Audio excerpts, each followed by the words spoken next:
प्रिय विद्यार्थियों, हमने लास्ट वीडियो में समन्वय की आवश्यकता व महत्व, need and importance of coordination का अध्ययन किया था। आज हम इस वीडियो में समन्वय की सीमाएं या बाधाएं, लिमिटेशंस और ऑब्स्टिकल्स इन कोऑर्डिनेशन। जैसा कि हम जानते हैं कि समन्वय का अत्यंत महत्व है। प्रबंधन के सभी कार्यों की प्रभावशीलता समन्वय पर ही निर्भर करते हैं, किंतु समन्वय की कुछ सीमाएं व बाधाएं भी है, लिमिटेशंस या ऑब्स्टेकल्स भी है।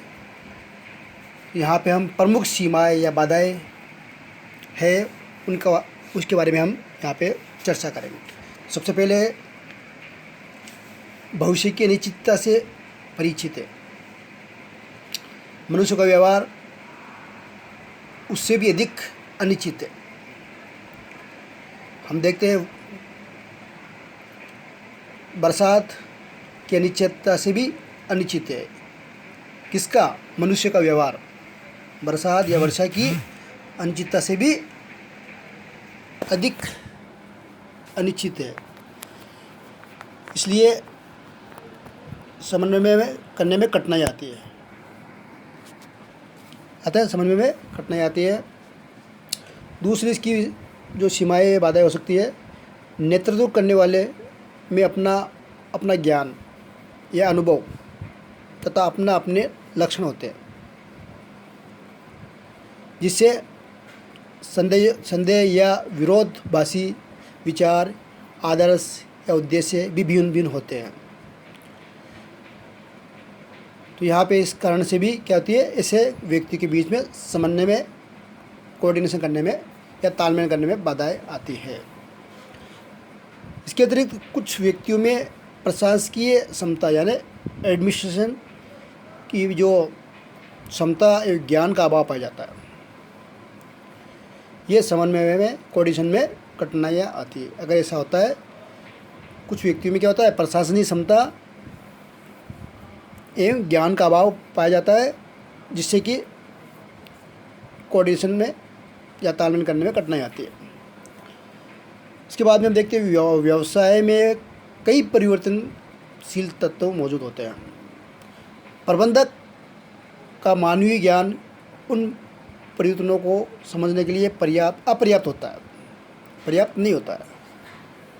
इससे भी समन्वय करने में बाधाएं आती है। इसके अलावा हम देखते हैं नए विचारों एवं कार्यक्रम में के क्रमबद्ध विकास, विचार एवं प्रयोगों में कठिनाइयाँ पाई जाती है,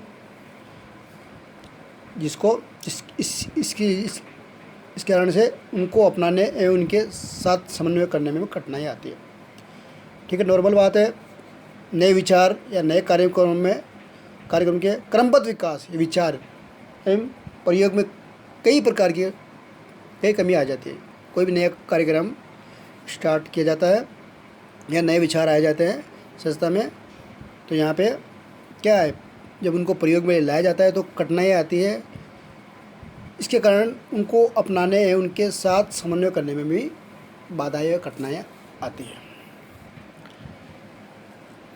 इसके अलावा कभी कभी लोगों में आपसी समझ व सूझ व सहयोग का भी अभाव पाया जाता है।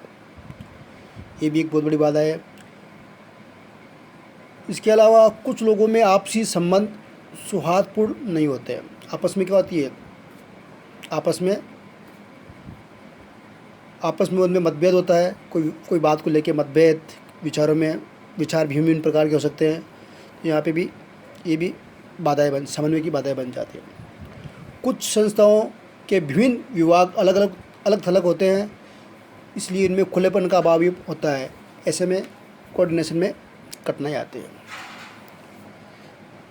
कुछ संस्थाओं के कुछ कर्मचारी में संस्था के प्रति अपनत्व की भावना का अभाव पाया जाता है। कुछ संस्थाओं के कुछ कर्मचारियों में संस्था के प्रति अपनत्व की भावना का अभाव भी पाया जाता है। तो अगर ऐसा होगा तो समन्वय करना बहुत ही मुश्किल हो जाएगा। लास्ट इसमें देखते हैं, जब संस्था के कुछ कार्य पूर्व निर्धारित कार्यक्रम के अनुसार नहीं होते हैं तो भी अन्य कार्यों का समन्वय नहीं हो पाता है। तो इस प्रकार ये समन्वय की सीमाएं, बाधाएं, लिमिटेशन और ऑब्स्टेकल्स इन कोऑर्डिनेशंस है। अब यहाँ पे इम्पोर्टेंट ये है कि प्रभावशाली समन्वय की स्थापना किस प्रकार की जाए, अचीविंग इफेक्टिव कोऑर्डिनेशन। तो यहाँ पे आज यानी वर्तमान में समन्वय करना एक जटिल कार्य है। तो यहाँ पे ध्यान देने योग्य बात यह है कि समन्वय के निर्देश पर निर्भर करता है कि, या अन्य शब्द में ये कह सकते हैं कि समन्वय अधिकारी के द्वारा नहीं किया जा सकता। सभी अधिकारियों को समन्वय स्थापित करने का आदेश देना व्यर्थ होगा, क्योंकि ऐसा कार्य है जो प्रत्यक्ष कार्य के रूप में पूरा नहीं किया जा सकता। समन्वय तभी प्रभावशाली होगा जबकि ये प्रबंधन के सभी स्तरों पर व्याप्त हो। ठीक है, मुख्य बात इसमें यह है, समन्वय आज के वर्तमान समय में समन्वय करना एक जटिल कार्य है। तो यहाँ पे समन्वय तभी किया जा सकता है जिसमें उद्देश्यों की स्पष्ट व्याख्या, निश्चित योजनाएं होनी चाहिए। तो यहाँ पे बहुत सारी बातें हैं। तो कहने का मतलब यहाँ पे ये प्रभावशाली तभी होगा जबकि वे प्रबंधन के सभी स्तरों पर पाया जाए। तो यहाँ पे कुछ जो बातें हैं जिनका पालन करने पर प्रभावशाली समन्वय स्थापित किया जा सकता है। अब वो कौन कौन सी बातें हैं उसका हम देखेंगे, 1 से लेकर 10 इसका वन बाय वन हम अध्ययन कर लेंगे। तो सबसे पहला है उद्देश्य की स्पष्ट व्याख्या, क्लियरली डिफाइंड ऑब्जेक्टिव। प्रभावशाली समन्वय के लिए यह अति आवश्यक है कि संस्था का प्रत्येक व्यक्ति तथा विभाग संस्था के उद्देश्य से भली भांति परिचित हो। इसके लिए उच्च प्रबंधकों को संस्था के उद्देश्यों को स्पष्ट व्याख्या कर देनी चाहिए, क्लियर डिफाइंड ऑब्जेक्टिव कर देना चाहिए। दो विभागों या व्यक्तियों के बीच समन्वय स्थापित करना तब कठिन होता है जब वे विपरीत उद्देश्यों या भिन्न उद्देश्यों के लिए कार्य करेंगे। तो बिल्कुल सही बात है ये कि जब दो विभाग है और दो एवं व्यक्ति अलग अलग, तो अगर उनके बीच समन्वय स्थापित करना कठिन हो जाएगा जब उनके उद्देश्य क्या हो जाएंगे, विपरीत, या वे अपने उद्देश्यों को विपरीत समझने लग जाएंगे। तो फिर यहाँ पे ऐसा नहीं होना चाहिए, उद्देश्य की स्पष्ट व्याख्या कर देनी चाहिए जिससे कि प्रभावशाली समन्वय हो जाए। टेरी विद्वान है प्रबंध के, वो कहते हैं प्रयासों में समन्वय के लिए उद्देश्यों में समानता का होना आवश्यक है। फिर दूसरा है निश्चित व स्पष्ट योजनाएं। निश्चित व स्पष्ट योजना होनी चाहिए कि दोनों ही समन्वय के लिए महत्वपूर्ण योगदान देती है। संस्था में बनाई जाने वाली सभी योजनाएं एक दूसरे से संबंधित होनी चाहिए तथा समन्वित भी होना चाहिए। तो इस प्रकार निश्चित व स्पष्ट योजना समन्वय के लिए प्रभावशाली समन्वय की स्थापना के लिए आवश्यक है। फिर है अधिकार व दायित्व की स्पष्ट व्याख्या, clear line of authority and responsibility. समन्वय तब कोऑर्डिनेशन तब अधिक प्रभावशाली होगा जब संगठन के अधिकारी व दायित्वों का स्पष्ट विभाजन कर दिया जाता है। अच्छे समन्वय के लिए बहुत ही बड़ी आवश्यकता है कि अधिकार का दोहराव ना हो, बार रिपीटेशन नहीं हो। तो इस प्रकार अधिकार व दायित्व की स्पष्ट रेखा भी खींच देनी चाहिए। फिर नेक्स्ट है उचित संगठन संरचना, प्रॉपर ऑर्गेनाइजेशन स्ट्रक्चर। इसका मतलब ये है एक अच्छी संगठन संरचना बहुत बड़ी सीमा तक समन्वय में सहायक होती है। इसलिए बहुत सारे विद्वानों का मत है कि संगठन संरचना समन्वय की समस्याओं को ध्यान में रखकर ही निर्मित की जानी चाहिए। विभाग के समूह इस प्रकार बनाने चाहिए जिससे कि कार्य एक विभाग से क्रमशः दूसरे विभाग से मिलते रहे। अब इम्पोर्टेंट बात यह है कि इसमें संबंध में ये ध्यान रखना चाहिए कि बहुत अधिक विशिष्टीकरण अनावश्यक रूप से समन्वय की समस्याओं को बढ़ावा न दे, अनावश्यक रूप से समन्वय की समस्याओं को बढ़ावा न दे, इस प्रकार ध्यान रखना जरूरी है। फिर है कुशल संदेशवहन व्यवस्था, इफेक्टिव कम्युनिकेशन सिस्टम। समन्वय के लिए कुशल संदेशवहन व्यवस्था, कम्युनिकेशन व्यवस्था बहुत आवश्यक है। व्यक्तिगत संपर्क को समन्वय के लिए सर्वाधिक प्रभावशाली संदेशवान यानी कम्युनिकेशन के द्वारा ही साधन माना जाता है।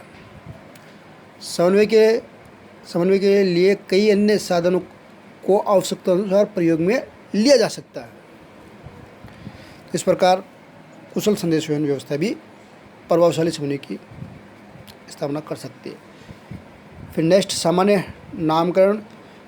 इसका मतलब ये सामान्य कार्य तब सरल हो जाता है जबकि संस्था के सभी व्यक्ति समान प्रकार के कार्य एवं स्थिति के लिए समान शब्दों का प्रयोग करते हैं।